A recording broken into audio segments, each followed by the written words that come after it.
సమీపంలో Jubilee hills public స్కూల్లో తీవ్ర గోప్యంగా చోటు చేసుకున్న ఘటనపై తల్లిదండ్రులు ఆగ్రహం వ్యక్తం చేశారు. ఫీజు చెల్లించలేదని కారణంతో 4వ తరగతి చదువుతున్న 4 విద్యార్థులను స్కూల్ సిబ్బంది క్లాస్ రూమ్ లోకి అనుమతించని ఘటన వెలుగులోకి వచ్చింది.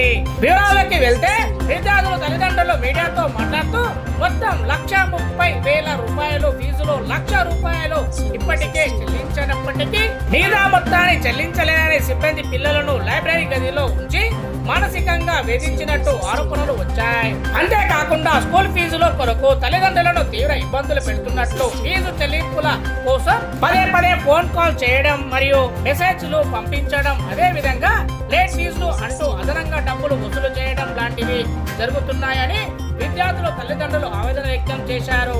ఈ విషయమై తల్లిదండ్రులు స్కూల్ యాజమాన్యం ప్రశ్నించగా సిబ్బంది దురుసుగా ప్రవర్తించినట్లు సమాచారం.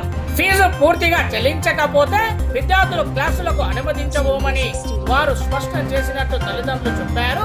ఈ వ్యవహారం పట్ల విద్యార్థుల తల్లిదండ్రులు తీవ్ర ఆందోళన వ్యక్తం చేస్తూ చిన్నారుల భవిష్యత్తుతో చెలగాటం ఆడే విధంగా వివరిస్తున్న పాఠశాల యాజమాన్యంపై తగిన చర్యలు తీసుకోవాలని అధికారులు ప్రజాప్రతినిధులు కోరుతున్నారు.